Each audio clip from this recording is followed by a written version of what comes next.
Coat smiled and began pouring drinks. Bast darted outside to see if there were horses that needed stabling. In 10 minutes, the inn was a different place. Coins rang on the bar.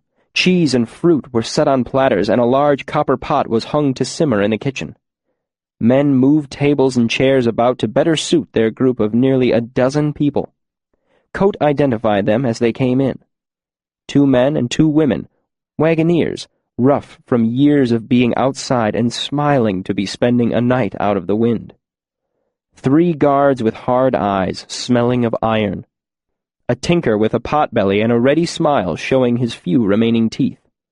2 young men, one sandy-haired, one dark, well-dressed and well-spoken, travelers sensible enough to hook up with a larger group for protection on the road. The settling-in period lasted an hour or 2.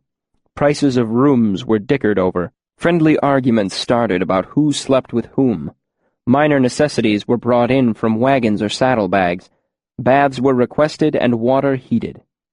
Hay was taken to the horses, and Coat topped off the oil in all the lamps. The tinker hurried outside to make use of the remaining daylight. He walked his 2-wheel mule cart through the town's streets. Children crowded around, begging for candy and stories and shims. When it became apparent that nothing was going to be handed out, most of them lost interest. They formed a circle with a boy in the middle and started to clap, keeping the beat with a children's song that had been ages old when their grandparents had chanted it. When the hearth fire turns to blue, what to do, what to do? Run outside, run and hide. Laughing, the boy in the middle tried to break out of the circle while the other children pushed him back. Tinker! The old man's voice rang out like a bell. Pot mender, knife grinder, willow wand water finder, cut cork, mother leaf, silk scarves off the city streets, writing paper, sweetmeats. This drew the attention of the children. They flocked back to him, making a small parade as he walked down the street, singing, Belt leather, black pepper, fine lace and bright feather, tinker in town tonight, gone tomorrow, working through the evening light. Come, wife, come, daughter, I've small cloth and rose water. After a couple of minutes, he settled outside the waystone, set up his sharpening wheel, and began to grind a knife. As the adults began to gather around the old man, the children returned to their game. A girl in the center of the circle put one hand over her eyes and tried to catch the other children as they ran away, clapping and chanting. When his eyes are black as crow, where to go, where to go? Near and far, here they are. The tinker dealt with everyone in turn, sometimes 2 or 3 at a time. He traded sharp knives for dull ones and a small coin. He sold shears and needles, copper pots and small bottles that wives hid quickly after buying them. He traded buttons and bags of cinnamon and salt, limes from Tinue, chocolate from Terbian, polished horn from Ariue. All the while the children continued to sing, See a man without a face? Move like ghosts from place to place. What's their plan? What's their plan? Chandrian! Chandrian! Coat guessed the travelers had been together a month or so, long enough to be comfortable with each other, but not long enough to be squabbling over small things. They smelled of road dust and horses.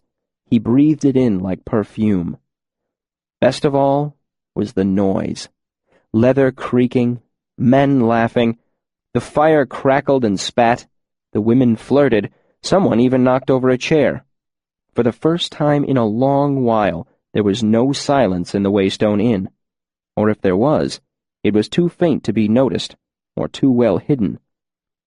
Coat was in the middle of it all, always moving, like a man tending a large, complex machine, ready with a drink just as a person called for it. He talked and listened in the right amounts. He laughed at jokes, shook hands, smiled, and whisked coins off the bar as if he truly needed the money. Then, when the time for songs came and everyone had sung their favorites and still wanted more, Coat led them from behind the bar, clapping to keep a beat. With the fire shining in his hair, he sang Tinker Tanner, more verses than anyone had heard before, and no one minded in the least. Hours later, the common room had a warm, jovial feel to it. Kote was kneeling on the hearth, building up the fire, when someone spoke behind him. "Kvoth?" The innkeeper turned, wearing a slightly confused smile. "Sir?" It was one of the well-dressed travelers. He swayed a little. "You're Kvoth?" "Kote, sir."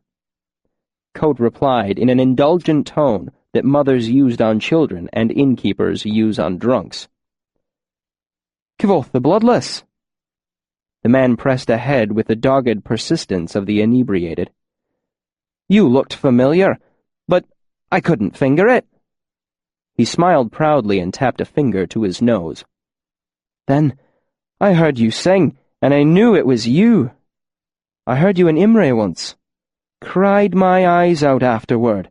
I never heard anything like that before or since. Broke my heart."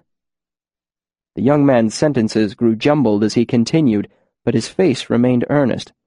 "I knew it couldn't be you, but I thought it was, even though, but who else has your hair?" He shook his head, trying unsuccessfully to clear it. "I saw the place in Imre where you killed him, by the fountain. The cobblestones are all shattered." He frowned and concentrated on the word. "Shattered. They say no one can mend them." The sandy-haired man paused again. Squinting for focus, he seemed surprised by the innkeeper's reaction. The red-haired man was grinning. "Are you saying I look like Kvoth? The Kvoth? I've always thought so myself. I have an engraving of him in the back. My assistant teases me for it. Would you tell him what you just told me?" Kote threw a final log onto the fire and stood, but as he stepped from the hearth, one of his legs twisted underneath him and he fell heavily to the floor, knocking over a chair. Several of the travelers hurried over, but the innkeeper was already on his feet, waving people back to their seats. No, I'm fine. Sorry to startle anyone." In spite of his grin, it was obvious he'd hurt himself. His face was tight with pain, and he leaned heavily on a chair for support. "Took an arrow in the knee on my way through the Eld 3 summers ago. It gives out every now and then." He grimaced and said wistfully, "It's what made me give up the good life on the road." He reached down to touch his oddly bent leg tenderly. One of the mercenaries spoke up. "I'd put a poultice on that. It'll swell terrible." Kote touched it again and nodded. "I think you are wise, sir." He turned to the sandy-haired man, who stood swaying slightly by the fireplace. "Could you do me a favor, son?" The man nodded dumbly. "Just close the flue." Kote gestured toward the fireplace. "Bast, will you help me upstairs?" Bast hurried over and drew Kote's arm around his shoulders. Kote leaned on him with every other step as they made their way through the doorway and up the stairs. "Arrow in the leg?" Bast asked under his breath. "Are you really that embarrassed from taking a little fall?" "Thank God you're as gullible as they are," Kote said sharply as soon as they were out of sight. He began to curse under his breath as he climbed a few more steps, his knee obviously uninjured. Bast's eyes widened, then narrowed. Kote stopped at the top of the steps and rubbed his eyes. "One of them knows who I am." Kote frowned. "Suspects. Which one?" Bast asked with a mix of apprehension and anger. "Green shirt, sandy hair. The one nearest to me by the fireplace. Give him something to make him sleep. He's already been drinking. No one will think twice if he happens to pass out." Bast thought briefly. "Nymane?" "Menka." Bast raised an eyebrow but nodded. Kote straightened. "Listen 3 times, Bast." Bast blinked once and nodded. Kote spoke crisply and cleanly. "I was a city-licensed escort from Raylin. Wounded while successfully defending a caravan. Arrow in right knee. 3 years ago. Summer. A grateful Sealdish merchant gave me money to start an inn." His name is Djolin. We were traveling from Purvis. Mention it casually. Do you have it?" "I hear you 3 times, Reshi," Bast replied formally. "Go." Half an hour later, Bast brought a bowl to his master's room, reassuring him that everything was well downstairs. Kote nodded and gave terse instructions that he not be disturbed for the rest of the night. Closing the door behind himself, Bast's expression was worried. He stood at the top of the stairs for some time, trying to think of something he could do. It is hard to say what troubled Bast so much. Kote didn't seem noticeably changed in any way, except perhaps that he moved a little slower, and whatever small spark the night's activity had lit behind his eyes was dimmer now. In fact, it could hardly be seen. In fact, it may not have been there at all. Kote sat in front of the fire and ate his meal mechanically, as if he were simply finding a place inside himself to keep the food. After the last bite, he sat staring into nothing, not remembering what he had eaten or what it tasted like. The fire snapped, making him blink and look around the room. He looked down at his hands, one curled inside the other, resting in his lap. After a moment, he lifted and spread them, as if warming them by the fire. They were graceful, with long, delicate fingers. He watched them intently, as if expecting them to do something on their own. Then he lowered them to his lap, one hand lightly cupping the other, and returned to watching the fire. Expressionless, motionless, he sat there until there was nothing left but gray ash and dully glowing coals. As he was undressing for bed, the fire flared. The red light traced faint lines across his body, across his back and arms. All the scars were smooth and silver, streaking him like lightning, like lines of gentle remembering. The flare of flame revealed them all briefly, old wounds and new. All the scars were smooth and silver, except one. The fire flickered and died. Sleep met him like a lover in an empty bed. The travelers left early the next morning. Bast tended to their needs, explaining his master's knee was swollen quite badly and he didn't feel up to taking the stairs so early in the day. Everyone understood except for the sandy-haired merchant's son, who was too groggy to understand much of anything. The guards exchanged smiles and rolled their eyes while the tinker gave an impromptu sermon on the subject of temperance. Bast recommended several unpleasant hangover cures. After they left, Bast tended to the inn, which was no great chore, as there were no customers. Most of his time was spent trying to find ways to amuse himself. Sometime after noon, Kote came down the stairs to find him crushing walnuts on the bar with a heavy leather-bound book. "Good morning, Reshi." "Good morning, Bast," Kote said. "Any news?" "The Orison boy stopped by. Wanted to know if we needed any mutton." Kote nodded, almost as if he had been suspecting the news. "How much did you order?" Bast made a face. "I hate mutton, Reshi. It tastes like wet mittens." Kote shrugged and made his way to the door. "I've got some errands to run. Keep an eye on things, will you?" "I always do." Outside the Waystone Inn, the air lay still and heavy on the empty dirt road that ran through the center of town. The sky was a featureless gray sheet of cloud that looked as if it wanted to rain but couldn't quite work up the energy. Kote walked across the street to the open front of the smithy. The smith wore his hair cropped short and his beard thick and bushy. As Kote watched, he carefully drove a pair of nails through a scythe blade's collar, fixing it firmly onto a curved wooden handle. "Hello, Caleb." The smith leaned the scythe up against the wall. "What can I do for you, Master Kote?" "Did the Orison boys stop by your place, too?" Caleb nodded. "They still losing sheep?" Kote asked. "Actually, some of the lost ones finally turned up. Torn up awful. Practically shredded." "Wolves?" Kote asked. The smith shrugged. "It's the wrong time of year, but What else could it be? A bear? I guess they're just selling off what they can't watch over properly, them being short-handed and all. Short-handed? Had to let their hired man go because of taxes, and their oldest son took to the king's coin early this summer. He's off fighting the rebels in Manat now. Menaras, Coat corrected gently. If you see their boy again, let him know I'd be willing to buy about 3 halves. I'll do that. The smith gave the innkeeper a knowing look. Is there anything else? Well, Coat looked away, suddenly self-conscious. I was wondering if you had any wrought iron lying around, he said, not meeting the smith's eye. It doesn't have to be anything fancy, mind you, just plain old pig iron would do nicely. Caleb chuckled. I didn't know if you were going to stop by at all.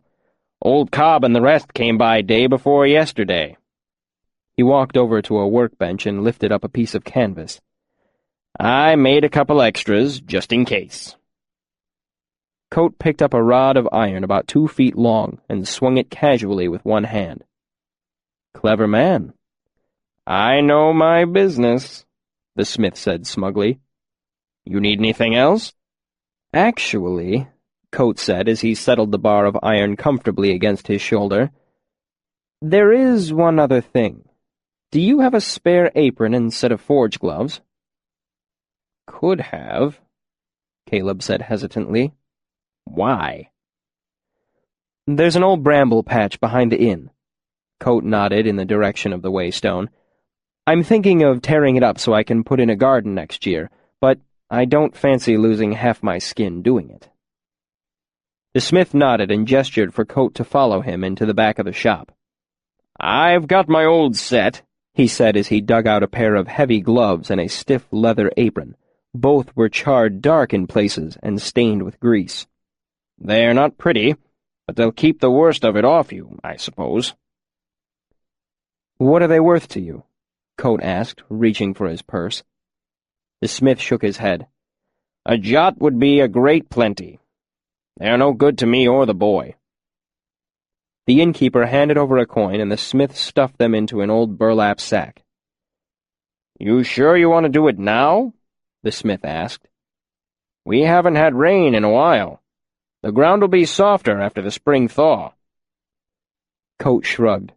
My granda always told me that the fall's the time to root up something you don't want coming back to trouble you.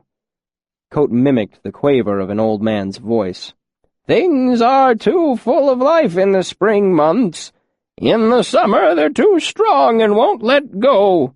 Autumn— He looked around at the changing leaves on the trees. Autumn's the time. In autumn everything is tired and ready to die. Later that afternoon, Coat sent Bass to catch up on his sleep. Then he moved listlessly around the inn, doing small jobs left over from the night before. There were no customers. When evening finally came, he lit the lamps and began to page disinterestedly through a book. Fall was supposed to be the year's busiest time, but travelers were scarce lately. Coat knew with bleak certainty how long winter would be. He closed the inn early, something he had never done before. He didn't bother sweeping. The floor didn't need it. He didn't wash the tables or the bar. None had been used. He polished a bottle or two, locked the door, and went to bed. There was no one around to notice the difference. No one except Bast, who watched his master, and worried, and waited. Chapter 4. Halfway to Nowhere. Chronicler walked. Yesterday he had limped, but today there was no part of his feet that didn't hurt, so limping did no good. He had searched for horses in Abbotsford and Ranish, offering outrageous prices for even the most broken-down animals. But in small towns like these, people didn't have horses to spare, especially not with harvest fast approaching. Despite a hard day's walking, he was still on the road when night fell, making the rutted dirt road a stumbling ground of half-seen shapes. After 2 hours of fumbling through the dark, Chronicler saw light flickering through the trees and abandoned any thought of making it to Nowhere that night, deciding a farmstead's hospitality would be welcome enough. He left the road, blundering through the trees toward the light, but the fire was farther away than he had thought, and larger. It wasn't lamplight from a house, or even sparks from a campfire. It was a bonfire roaring in the ruins of an old house, little more than 2 crumbling stone walls. Huddled into the corner those 2 walls made was a man. He wore a heavy hooded cloak, bundled up as if it were full winter and not a mild autumn evening. Chronicler's hopes rose at the sight of a small cook fire with a pot hanging over it. But as he came close, he caught a foul scent mingling with the wood smoke. It reeked of burning hair and rotting flowers.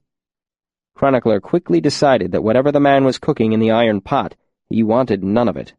Still, even a place next to a fire was better than curling up by the side of the road.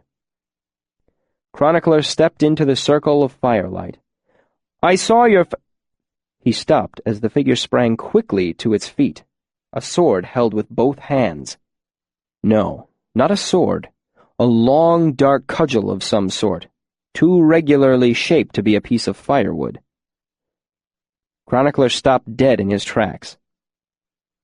"I was just looking for a place to sleep," he said quickly, his hand unconsciously clutching at the circle of iron that hung around his neck. "I don't want any trouble. I'll leave you to your dinner." He took a step backward. The figure relaxed, and the cudgel dropped to grate metallically against a stone. "Charred body of God, what are you doing out here at this time of night?" "I was headed to Nowhere and saw your fire." "You just followed a strange fire into the woods at night?" The hooded figure shook his head. "You might as well come here." He motioned Chronicler closer, and the scribe saw he was wearing thick leather gloves. "Tehlu, anyway! Have you had bad luck your whole life, or have you been saving it all up for tonight?" "I don't know who you're waiting for," Chronicler said, taking a step backward, "but I'm sure you'd rather do it alone." "Shut up and listen," the man said sharply. "I don't know how much time we have." He looked down and rubbed at his face. "God, I never know how much to tell you people. If you don't believe me, you'll think I'm crazy. If you do believe me, you'll panic and be worse than useless." Looking back up, he saw Chronicler hadn't moved. "Get over here, damn you! If you go back out there, you're as good as dead." Chronicler glanced over his shoulder into the dark of the forest. "Why? What's out there?" The man gave a short, bitter laugh and shook his head in exasperation.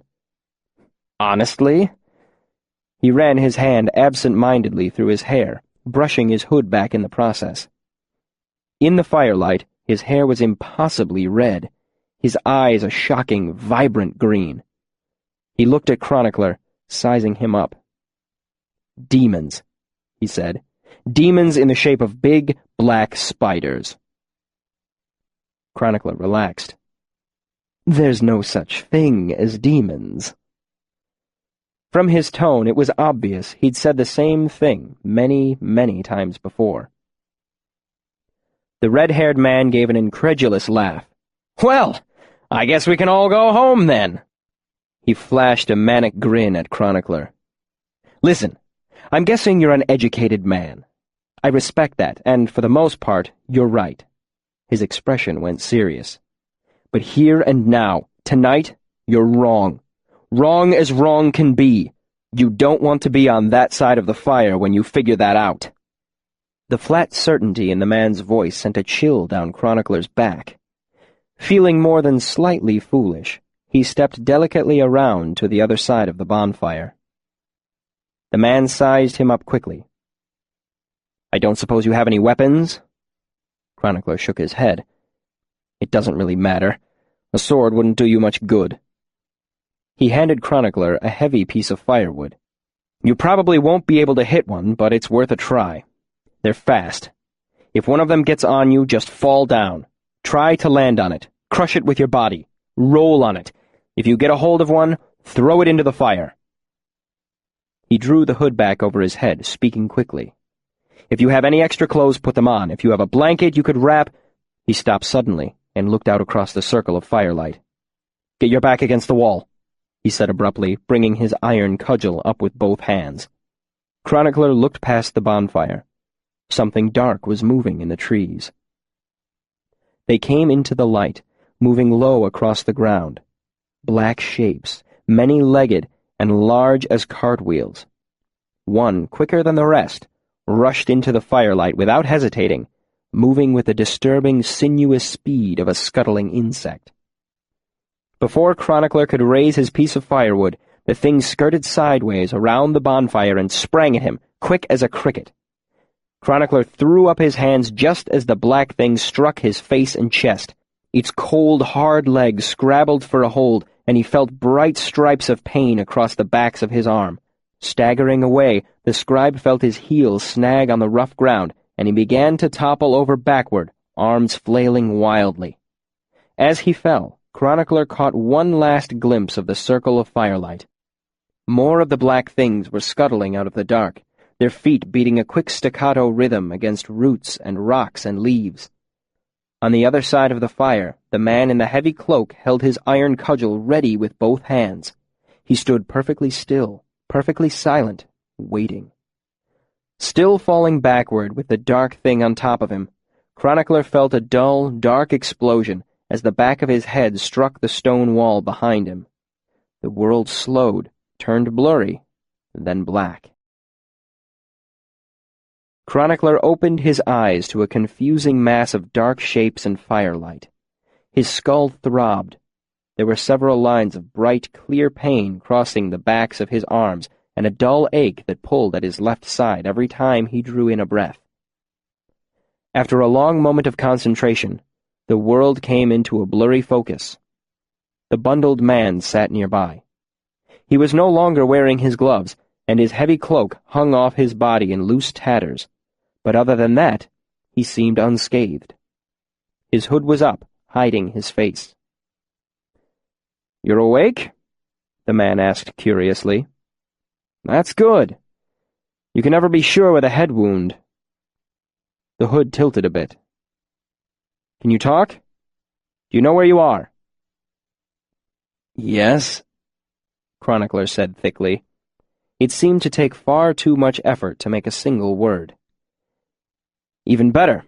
Now third time pays for all. Do you think you can stand up and lend me a hand?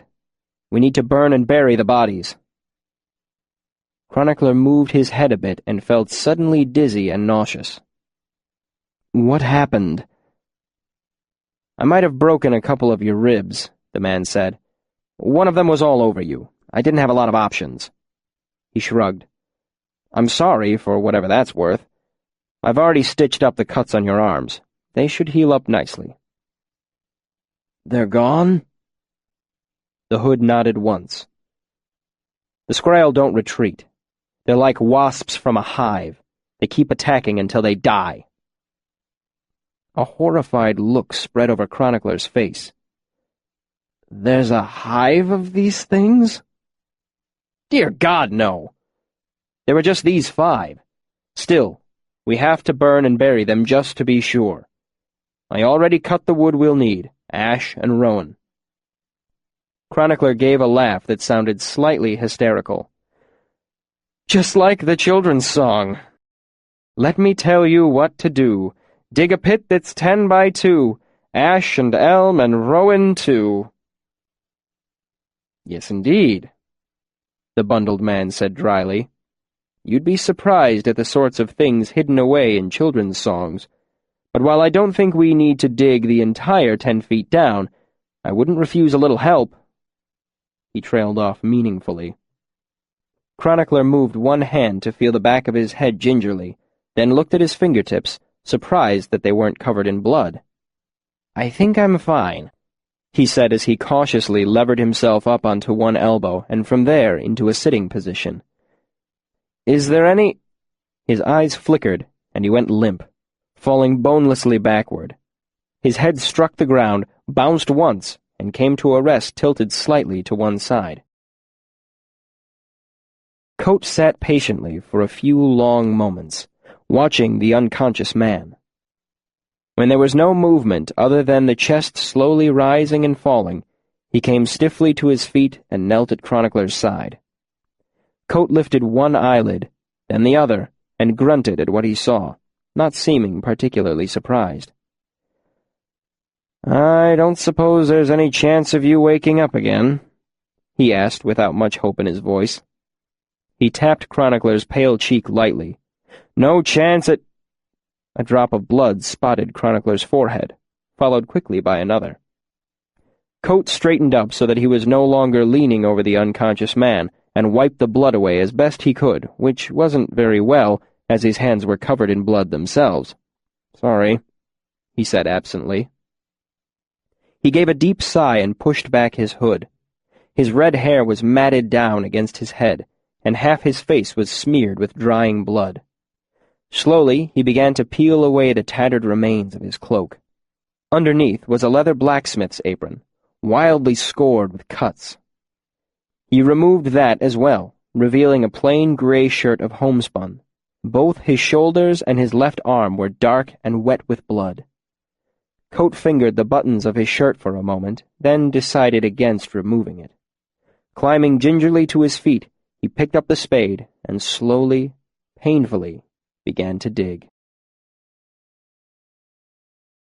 Chapter 5. Notes. It was well past midnight by the time Coat made it back to Nowar, with Chronicle's limp body slung across his lacerated shoulders. The town's houses and shops were dark and silent, but the Waystone Inn was full of light.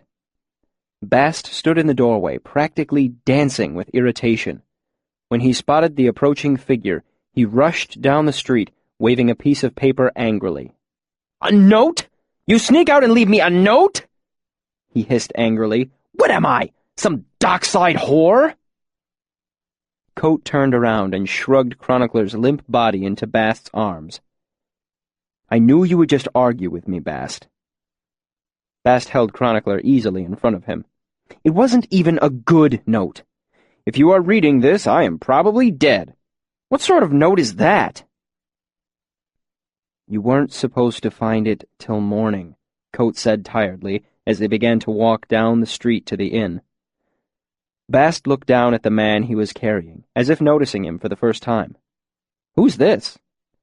He shook him a little, eyeing him curiously before slinging him easily over one shoulder like a burlap sack. "Some unlucky sod who happened to be on the road at the wrong time," Coat said dismissively. "Don't shake him too much. His head might be on a little loose." "What the hell did you sneak off for anyway?" Bast demanded as they entered the inn.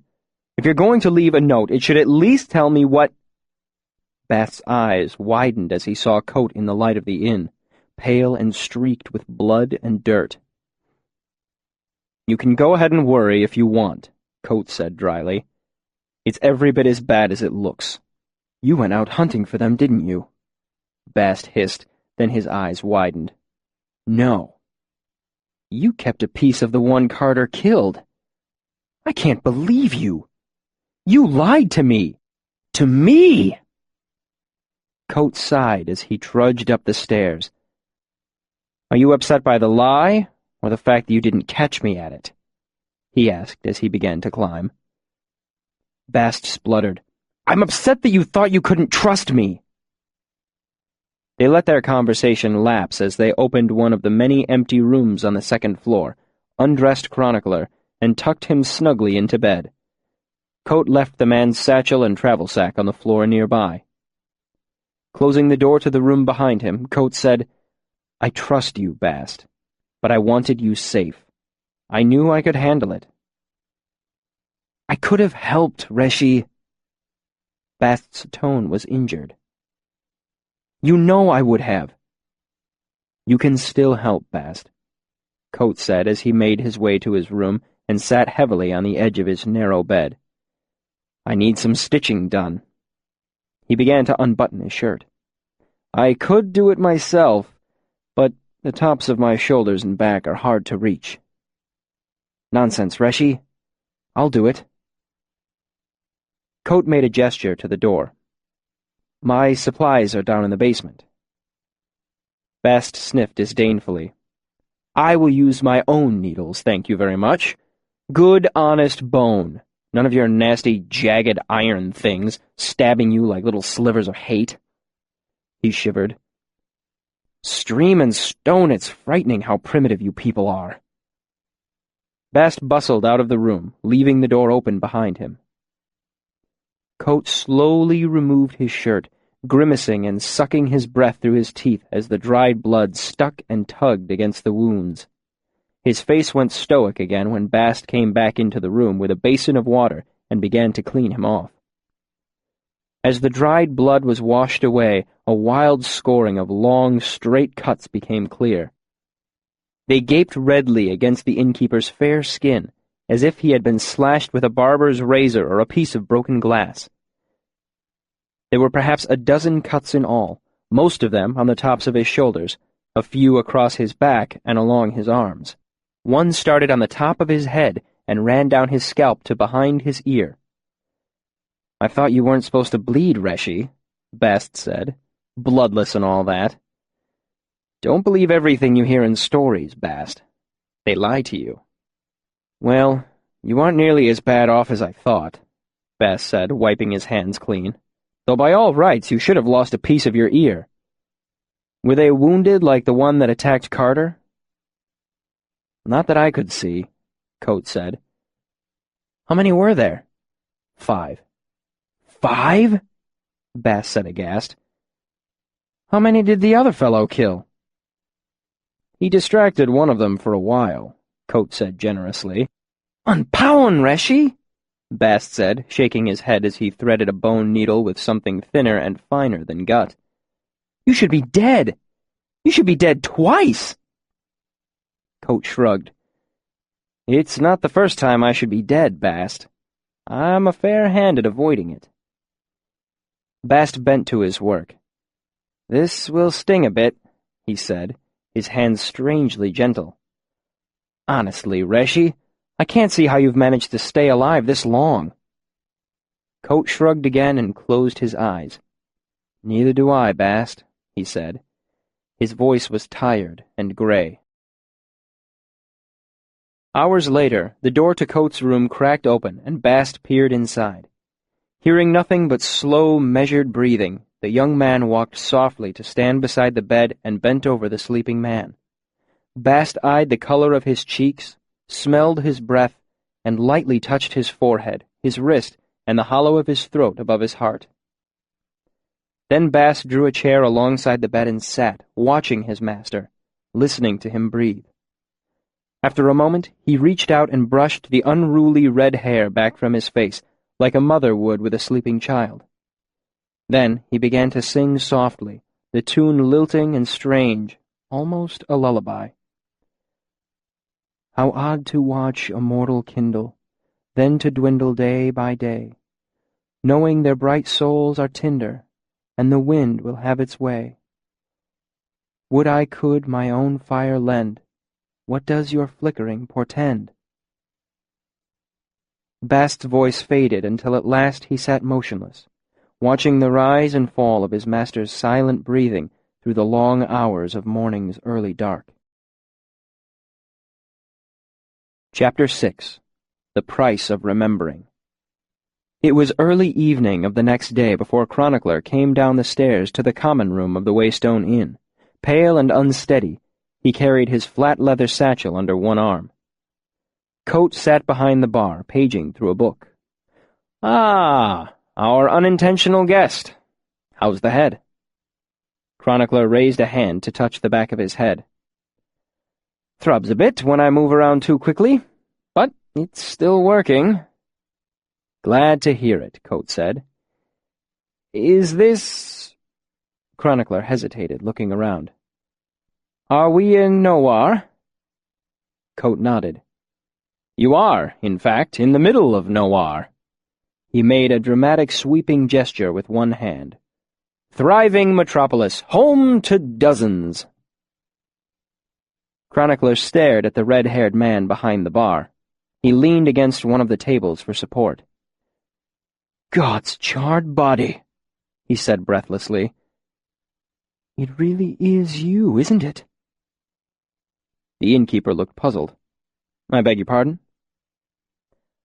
I know you're going to deny it, Chronicler said, but what I saw last night... The innkeeper held up a hand, quieting him. Before we discuss the possibility that you've addled your wits with that crack to the head, tell me, how is the road to Tignouet? What? Chronicler asked, irritated. I wasn't heading to Tignouet. I was... Oh. Well, even aside from last night, the road's been pretty rough. I was robbed off by Abbotsford, and I've been on foot ever since. But it was all worth it since you're actually here. The scribe glanced at the sword hanging over the bar and drew a deep breath. His expression became vaguely anxious. I'm not here to cause trouble, mind you. I'm not here because of the price on your head. He gave a weak smile. Not that I could hope to trouble you. Fine. The innkeeper interrupted as he pulled out a white linen cloth and began to polish the bar. Who are you, then? You can call me Chronicler. I didn't ask what I could call you, Coate said. What is your name? Devon. Devon Lockhees. Coate stopped polishing the bar and looked up. Lockhees? Are you related to Duke... Coate trailed off, nodding to himself. Yes, of course you are. Not a chronicler. The chronicler. He stared hard at the balding man, looking him up and down. How about that? The great debunker himself. Chronicler relaxed slightly, obviously pleased to have his reputation precede him. I wasn't trying to be difficult before. I haven't thought of myself as Devon in years. I left that name behind me long ago. He gave the innkeeper a significant look. I expect you know something of that yourself. Coate ignored the unspoken question. I read your book years ago. The Mating Habits of the Common Dracus. Quite the eye-opener for a young man with his head full of stories. Looking down, he began to move the white cloth along the grain of the bar again. I'll admit, I was disappointed to learn that dragons didn't exist. That's a hard lesson for a boy to learn. Chronicler smiled. Honestly, I was a little disappointed myself. I went looking for a legend and found a lizard. A fascinating lizard, but a lizard just the same. And now you're here, Coate said. Have you come to prove that I don't exist? Chronicler laughed nervously. No, you see, we heard a rumor. We? Coate interrupted. I've been traveling with an old friend of yours, Scarpy. Taken you under his wing, has he? Coate said to himself. How about that? Scarpy's apprentice. More of a colleague, really. Coate nodded, still expressionless. I might have guessed he would be the first to find me. Rumor-mongers, both of you. Chronicler's smile grew sour, and he swallowed the first words that came to his lips. He struggled for a moment to recapture his calm demeanor. So, what can I do for you? Coate set aside the clean linen cloth and gave his best innkeeper's smile. Something to eat or drink? A room for the night? Chronicler hesitated. I have it all right here. Coate gestured expansively behind the bar. Old wine, smooth and pale, honey mead, dark ale, sweet fruit liquor, plum, cherry, green apple, blackberry. Coate pointed out the bottles in turn. Come now, surely you must want something.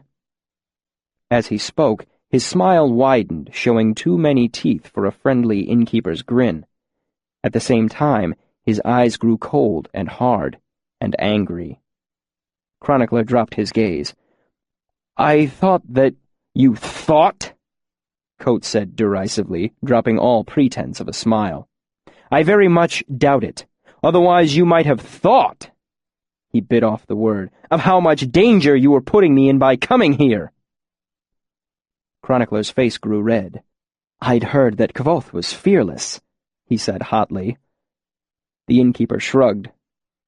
"Only priests and fools are fearless, and I've never been on the best of terms with God." Chronicler frowned, aware that he was being baited. "Listen," he continued calmly. "I was extraordinarily careful. No one except Scarpi knew I was coming. I didn't mention you to anyone. I didn't expect to actually find you." "Imagine my relief," Kote said sarcastically. Obviously disheartened, Chronicler spoke. "I'll be the first to admit that my coming here may have been a mistake." He paused, giving Kote the opportunity to contradict him. Kote didn't. Chronicler gave a small, tight sigh and continued. "But what's done is done.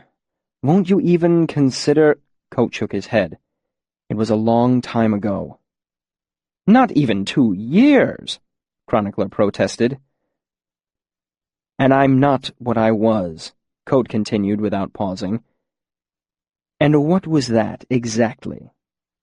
"Kvothe," he said simply, refusing to be drawn any further into an explanation. "Now, I am Kote. I tend to my inn. That means beer is 3 shims and a private room costs copper." He began polishing the bar again with a fierce intensity. "And as you said, done is done. The stories will take care of themselves." "But—" Kote looked up, and for a second, Chronicler saw past the anger that lay glittering on the surface of his eyes. For a moment, he saw the pain underneath, raw and bloody, like a wound too deep for healing. Then Kote looked away, and only the anger remained. "What could you possibly offer me that is worth the price of remembering?"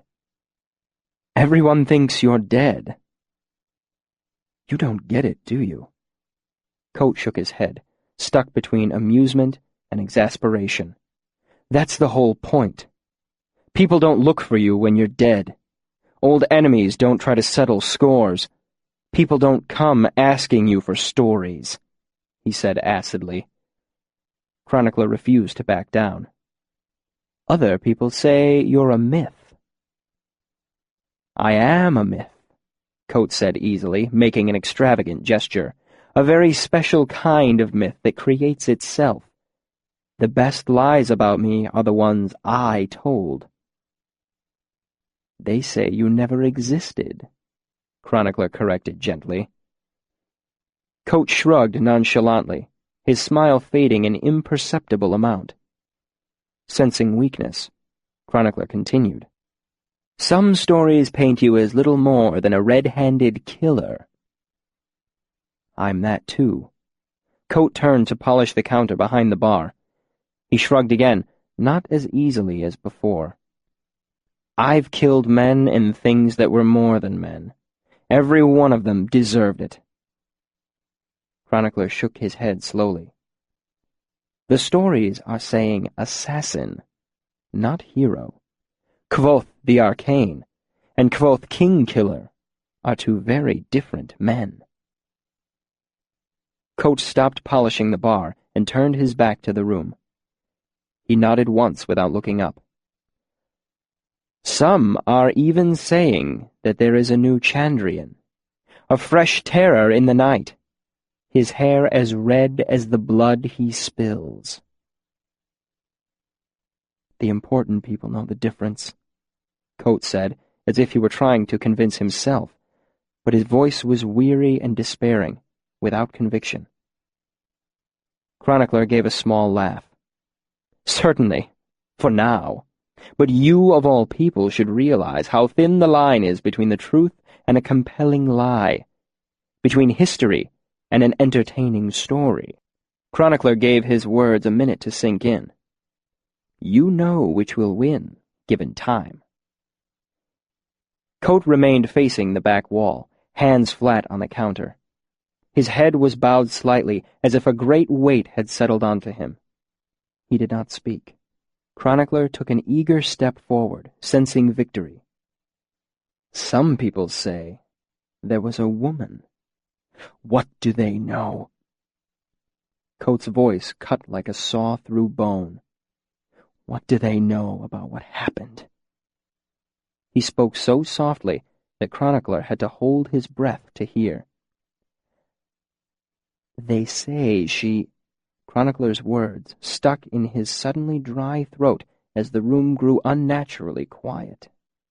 Coat stood with his back to the room, a stillness in his body and a terrible silence clenched between his teeth. His right hand, tangled in a clean white cloth, made a slow fist. 8 inches away, a bottle shattered. The smell of strawberries filled the air alongside the sound of splintering glass. A small noise inside so great a stillness. But it was enough. Enough to break the silence into small, sharp slivers. Chronicler felt himself go cold as he suddenly realized what a dangerous game he was playing. So this is the difference between telling a story and being in one, he thought numbly. The fear. Coat turned. What can any of them know about her? He asked softly. Chronicler's breath stopped when he saw Coat's face. The placid innkeeper's expression was like a shattered mask. Underneath, Coat's expression was haunted. Eyes half in this world, half elsewhere, remembering. Chronicler found himself thinking of a story he had heard, one of the many. The story told of how Kvothe had gone looking for his heart's desire. He had to trick a demon to get it, but once it rested in his hand, he was forced to fight an angel to keep it. I believe it, Chronicler found himself thinking. Before it was just a story, but now I can believe it. This is the face of a man who has killed an angel. What can any of them know about me? Coat demanded, a numb anger in his voice. What can they know about any of this? He made a short, fierce gesture that seemed to take in everything, the broken bottle, the bar, the world. Chronicler swallowed against the dryness of his throat. Only what they're told. Tat, tat, tat, tat. Liquor from the broken bottle began to patter an irregular rhythm onto the floor. Ah! Coat sighed out a long breath. Tat, tat, tat, tat, tat. Clever! You'd use my own best trick against me. You'd hold my story a hostage.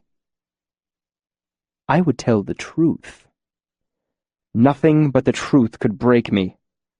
What is harder than the truth? A sickly, mocking smile flickered across his face. For a long moment, only the gentle tapping of drops against the floor kept the silence at bay. Finally, Coat walked through the doorway behind the bar. Chronicler stood awkwardly in the empty room, unsure whether or not he had been dismissed. A few minutes later, Coat returned with a bucket of soapy water. Without looking in the storyteller's direction, he began to gently, methodically wash his bottles. One at a time, Coat wiped their bottoms clean of the strawberry wine and set them on the bar between himself and Chronicler, as if they might defend him. So you went looking for a myth and found a man, he said without inflection, without looking up. You've heard the stories and now you want the truth of things. Radiating relief, Chronicler set his satchel down on one of the tables, surprised at the slight tremor in his hands. We got wind of you a while back, just a whisper of a rumor. I didn't really expect... Chronicler paused, suddenly awkward. I thought you would be older. I am, Coat said.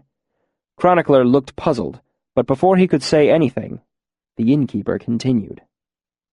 What brings you into this worthless little corner of the world?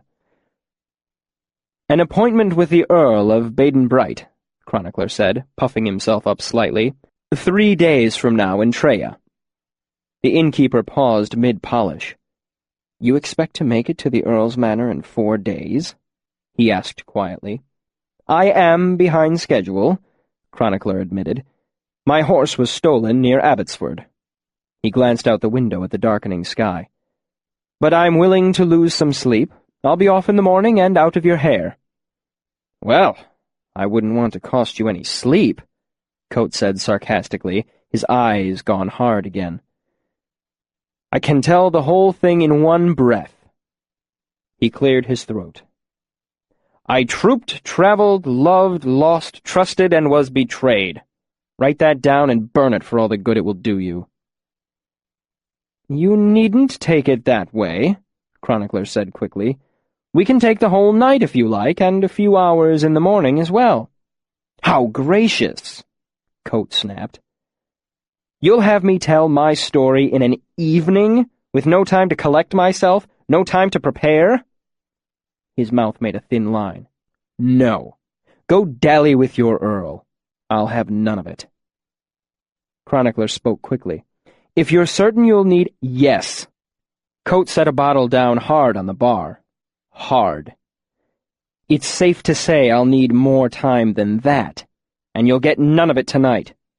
A real story takes time to prepare. Chronicler frowned nervously and ran his hands through his hair. I could spend tomorrow collecting your story. He trailed off at the sight of Coate shaking his head.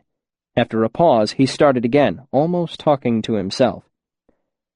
If I pick up a horse in Baden, I can give you all day tomorrow, most of the night, and a piece of the following day. He rubbed his forehead.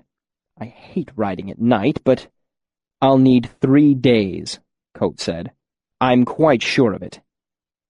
Chronicler blanched. But— the Earl! Coate waved a hand dismissively. No one needs 3 days, Chronicler said firmly.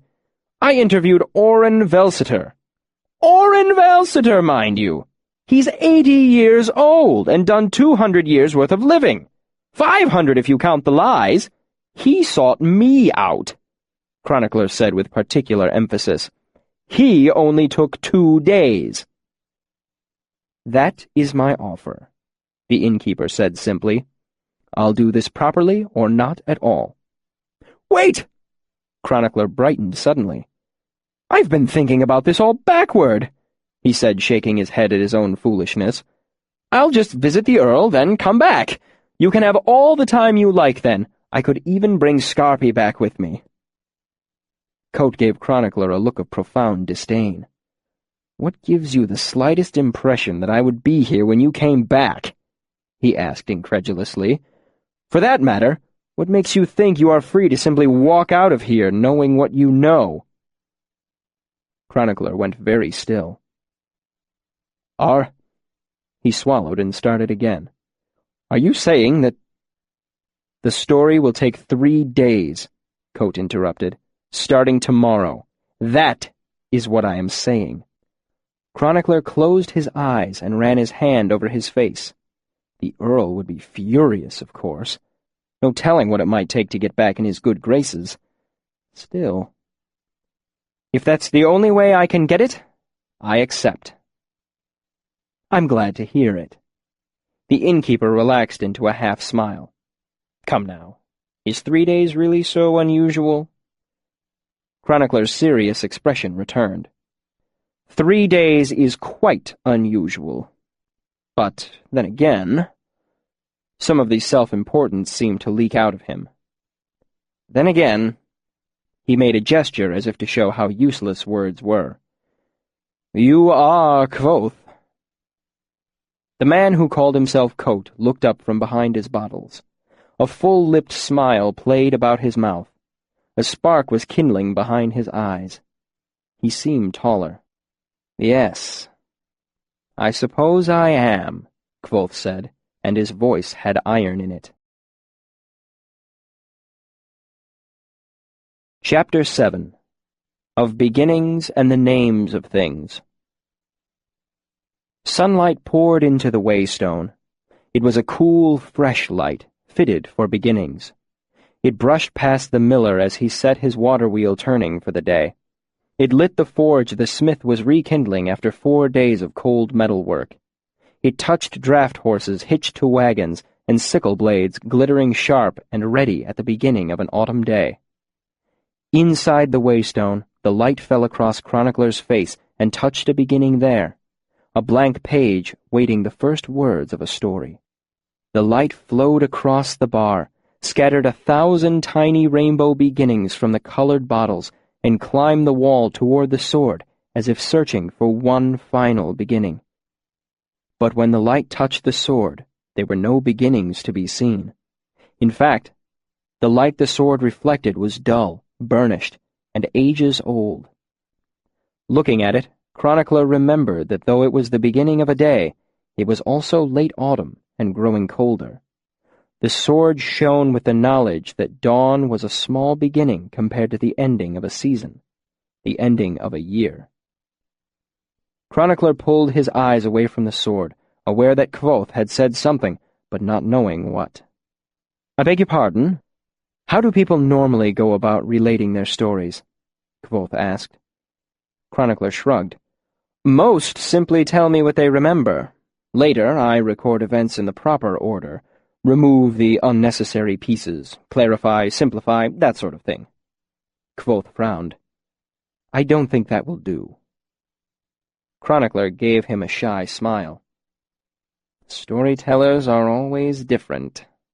They prefer their stories to be left alone, but they also prefer an attentive audience. I usually listen and record later.